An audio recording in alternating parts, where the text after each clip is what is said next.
السلام عليكم ورحمة الله وبركاته. ازيكم يا حبايبي؟ يا رب تكونوا بألف خير وسعادة يا رب ان شاء الله بإذن الله. النهاردة يا حبايبي بقى هنعمل روتين. لازم كنت اعمله بصراحة، لان انا كنت بصراحة متضايقة وما كنتش هعرف انام خالص غير لما اعمله. اول حاجة بقى انا جيت ابص لقيت الستارة دي، بصراحة انا عندي هنا شباك الصالة ده المنور عليه منور، فبيدخلي تراب جامد جدا. فلقيت الستارة دي بصراحة يعني بصراحة مليانة تراب جدا ووسخة قوي. اول حاجه بقى عملتها شغلت القران واستعذت بالله من الشيطان الرجيم، وابتديت يومي او ابتديت اللي انا هعمله بالصلاه على النبي عليه افضل الصلاه والسلام و...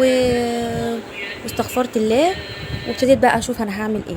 اول حاجه فكيت بقى الستاره ونزلتها لانها كان مليانه تراب جامد، وطبعا هشيل بقى منها الدبل بتاعتها وهحطها تتشطف بقى، يعني هشطفها طبعا من التراب ده عشان ما ينفعش تتغسل كده. بشطفها الاول، بنزل التراب منها وبعد كده بحطها في الغساله تتغسل، او ممكن اشغل عليها الشطف في الغساله ميه بس وبعد كده بحط المسحوق تتغسل. طبعا عايزين تقولي هتغسليها ازاي؟ بغسلها طبعا بالمسحوق وبحط لها حبه كلوريكس الوان. بيزهزها قوي، بيبقى حلو جدا مع الستاير، لان انتوا عارفين طبعا ان هي خفيفه وكده، فانا عايزاها تبقى مزهزهه. طبعا انتوا عارفين الشيفون اي حاجه بتلقط فيه او اي حاجه بتوسخه، وخصوصا لما بيكون اوف وايت زي كده. فانا طبعا شلت الستاره وخلاص كده بقى خلاص شلت الدبن وهحطها في الغساله، وهنشوف بقى هعمل ايه تاني كده. بقى اول حاجه بقى طبعا مكان الستاره وكده رحت جايبه، انتوا عارفين طبعا الحته دي انا طبعا دي صاحبتي، انا بحبها جدا بقى وناعمه وبتنضف لي وبتشيل اي حاجه. طبعا بعد ما بخلص اي تنظيف بحطها في الغساله تتغسل تبقى زي الفل. بصوا بقى البخاخه دي انا حاطه فيها نسبه كلور قليله جدا مع نسبه برسيل جل، يعني يعتبر نقطتين تدي ريحه بس وتنضف، ومكمله ميه رشيت عليها بمسح بيها من فوق اهو، بتخلي لي ورا الستاره ومكان الستاره ومن فوق المواسير كده زي الفل، ما فيهوش اي حاجه اهو. مش عارفه الكاميرا بقى هتوضح ولا لا، بس هي طبعا جابت لي كل التراب، وانا طبعا يعني هو مش التراب زي ما انتم متخيلين لان انا على طول ايدي فيها، بس هي بتخلي الدنيا زي القشطه. بصوا بتلمع الحيطان وكأن ايدك هي اللي بتعمل. بقى هجيب بقى البخاخه وهرش بقى على الشباك. اول حاجه بقى الرش ده بيخلي الدنيا ما تعفرش عندي، ما بيعفرش بصراحه. تاني حاجه بيلمعهولي، بيديني لمعه، يعني بيديني لمعه كده جميله، فجربيها هيعجبك قوي. وغير كده بقى لما بتيجي تنفضي ما بيدخلش العفار خالص جوه الشقه، يعني ما يعفرلكيش جوه، فبيحافظ بقى ما تدخليش تراب جديد بقى للشقه. بصوا، وغير بقى ان هو بيعقم وبيلمع، يعني بيعقم وبيلمع. بس يا حبيبي لو عجبكم الفيديو تعملوا لي لايك وتشتركوا في القناه وتفعلوا الجرس عشان توصلكم كل الفيديوهات. اعملوا الجرس على الكل. متعرفوش والله يا جماعه اللايك بتاعكم ده بيشجعني وبيخليني ببقى عايزه اعمل كل حاجه في الفيديو، ببقى نفسي اديكم كل الافكار اللي عندي بصراحه، بيشجعني جدا. هنفض بقى الانتريه، اديني شلت الشلت اهو، بنفض من تحتيها انفضه حلو عشان طبعا يبقى مزهزه كده مع الصاله او الريسبشن. وهشيل طبعا الشلته التانية اهو وهنضفها. بصوا يعني انا بستريح نفسيا جدا لما بعمل كده، يعني ممكن يكون الروتين ده متعب بس بيريحني، يعني انا بحب كل يوم انضف، يعني انا لو ما لقيتش حاجه اعملها بخترع حاجه اعملها. بصوا بقى طبعا الارض طبعا متبهدله ازاي. اول حاجه بقى هرش بقى من المعقم اللي انا قدامكم، اللي انا عملته قدامكم ده، هرش على الترابيزه، هلمع الترابيزه تلميعه حلوه كده ونضيفه وهشيلها. طبعا انا كنت غاسله المفرش ده مع الابيض اهو، كنت غاسلاه. طبعا لو كنت شفت الفيديو بتاع الغسيل الابيض يعني بصراحه كانت حلقه جميله او فيديو كان جميل.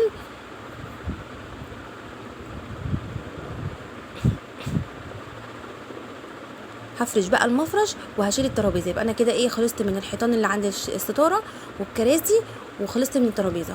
هلم بقى الحاجات اللي في الارض عشان طبعا اروق لنفسي واعرف اكنس، وهظبط الدنيا والم اللعب بتاعه الاولاد، وهشيل الكفر بصراحه اتوسخ، فانا طبعا هشيله برده، هغسله في الغساله. يعني انا هغسل دلوقتي الستاره وهغسل الكفر برده. الستاير بتاعت باقي الشقه بصراحه نظيفه، بس هو الشباك ده اللي بيدخل تراب، وانت لازم عينك تبقى لماحه، يعني تلمحي الحاجه اللي بتدخل تراب وعينك على طول عليها، لان التراب ده بصراحه بيدي طاقه سلبيه قوي للبيت بصراحه. انا ما بحبش بصراحه الحاجه يبقى عليها تراب. هلم بقى الدواسات انفضها على السلم اهو، وهبتدي بقى اكنس الشقه. هخش بس الاول اعمل طبعا الشباك بتاع البلكونه ده كنت انا رشه عليه برضو قبل، بس انا ما صورتش في الفيديو. اديته رشه كده بصراحه، ما بصوا ما فيش تراب ولا اي حاجه، ولا ولا يعفر ولا اي حاجه من الكلام ده، ولا وش يتعفر ولا كده، لا لا. يعني بصراحه الحركه دي بتعجبني قوي. الحته كمان ما فيهاش عفار خالص. نفضت الانتريه وهظبطه، وهبتدي بقى والمع برضو الترابيزه بتاعه الانتريه.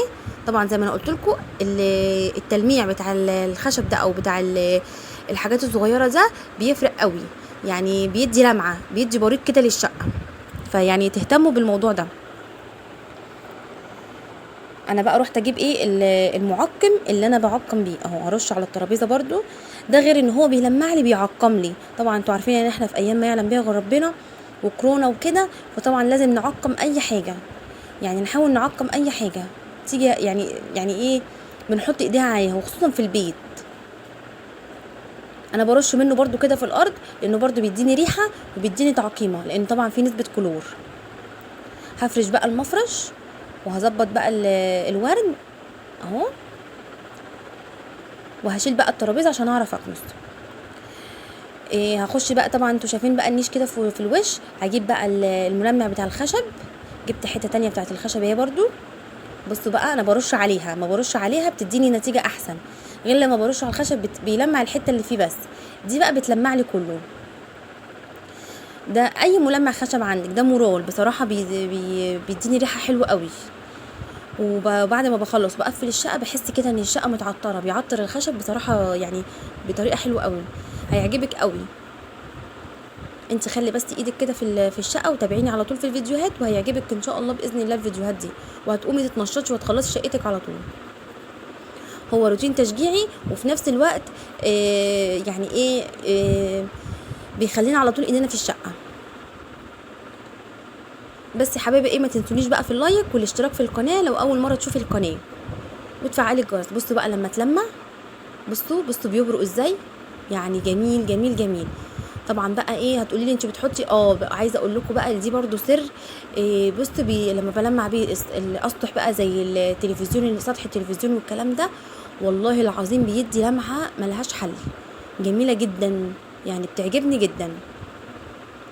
بلمع بقى الرجلين بتاعه الترابيزات كده، الترابيزه دي عشان طبعا لو فيها اي تلبيخه، اي طفل مثلا حط ايده عليها، انتوا عارفين طبعا الاطفال يعني ايه، ايديها ممكن يبقى فيها شوكولاته، فيها عصير، اي حاجه بتعمل الحاجات دي. بصوا خصوصا بقى الترابيزه من جوه دي الخشب ده، طبعا بيدي لمعه بصراحه وتعقيمه، وبيلمع الاسطح، بيبقى يخليها زي الفل. هرش بقى تحت هنا كده، عشان الحته دي معرضه للتراب، مكان الكنس مثلا او طفل برضو، عارفين الاطفال بقى بتخش تقعد في الحته دي، هلمعها حلو قوي. بلمع الرجلين برضو حلو قوي.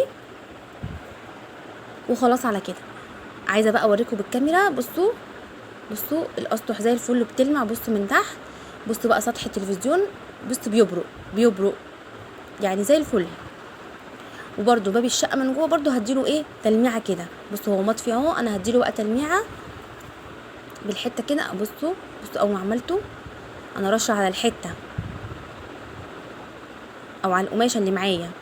بصوا هبتدي بقى، انا بليت بقى المقشه بميه ببرسيل جل او زي ما انت عايزه، ورشيت عليها من المعطر المعقم اللي انا كنت برشه على الترابيزات عشان يعقم لي السجاجيد برضو. بصوا كنست اهو السجاجين. هكنس بقى الريسبشن التاني اهو. انا بحب اكنس السجاده مره واتنين بصراحه، لانها يعني لما بتتكنس مره واتنين بتتزهزه كده وبتتفتح، يعني هي انا عامله زي الورده، لما بتراعيها بتتفتح كده وتفضل فاتحه كده وحيه، لما بتسيبيها بتطفي وبتبقى مبقعه وشكلها مش لطيف يعني. اهو بصوا انا اديتها ايه مره واتنين وتلاته كده عشان خاطر ايه تبقى نظيفه. خلاص كده يا حبايبي، خلاص انا كده بقى ايه، خلاص كنست.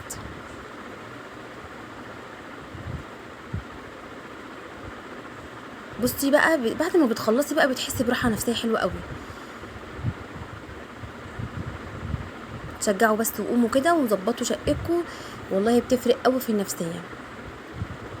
مع القرآن، مع البخور، مع الذكر، والله بجد بتفرق قوي في النفسية اهو.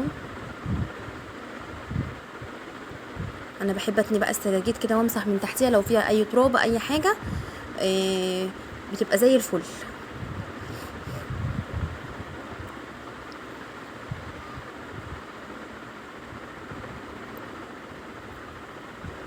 انا مش عارفه بقى الكاميرا هنا كده واضحه ولا لا، بس انا بقى حبيت اقول لكم ايه، ان الدوسات برضو بتاعه المطبخ دي انا كنت بفكر اغسلها، فمش عارفه لسه هغسلها ولا لا.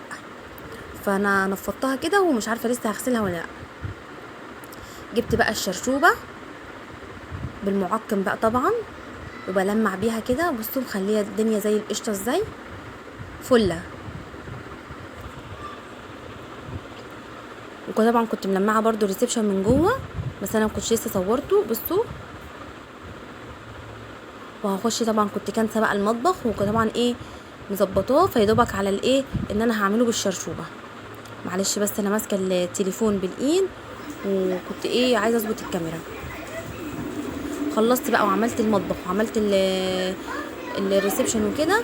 هبتدي بقى اظبط الحاجات وارجع الدوسات مكانها، وشغلت الغساله على الستاره. يبقى انا كده بقى خلاص ايه، مفيش اي حاجه تاني عندي كده بقى ايه زي الفل. ارش معطر، اشغل قران، اشغل بخور، اللي انت عايزاه، اللي انت بتحبيه في شقتك اعمليه. بصوا بقى الارض بتلمع ازاي، الارض بتبرق. وهي مرة كده اقعد في الارض عمال ما فيش جوه. هنزل بقى الترابيزه وظبط بقى واقفل الستاره. والله بجد يعني الست فعلا هي اللي بتخلي الكوخ بتاعها قصر. يعني لو انت عايشه في اوضه عفوا، وممكن تخليها يعني زي الفل.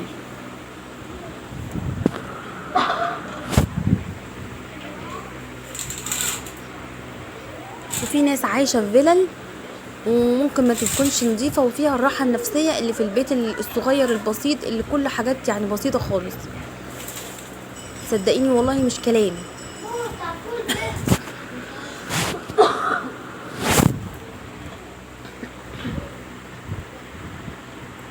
انا بحب بس اظبط الستاره يعني ظبطه معينه كده، بحيث يعني ايه تدي شكل كويس. بصوا هي ما عجبتنيش، فكيتها وهظبطها تاني. الحاجه اللي ما تعجبكيش في بيتك اعمليها مره واتنين، ما تكتفيش بس تقولي لا خلاص بقى مش مشكله، انا مين بيجيلي. لا، عشانك انت، عشان نفسيتك انت، عشان نفسيه ولادك، عشان نفسيه جوزك. اهم حاجه يبقى بيتك نظيف. بجد والله يا جماعه بيفرق قوي لما يكون البيت نظيف في نفسيه الاولاد. والله انا ابني ساعات يقول له ليه ايه يا ماما انتي ما روقتيش النهارده ليه، مثلا لو انا تعبانه او مرهقه او اي حاجه. انت يا ماما مش يعني خلاص الطفل بيتعود ان البيت على طول نظيف، ان البيت على طول متروق، البيت على طول ريحته حلوه. فزي ما بتعودي اولادك. بصوا اهو البيت اهو زي الفل، وخلصت وكله متلمع، ما عنديش ترابه، ما عنديش اي حاجه. يا رب بس يكون الفيديو عجبكم، وما تنسوش اللايك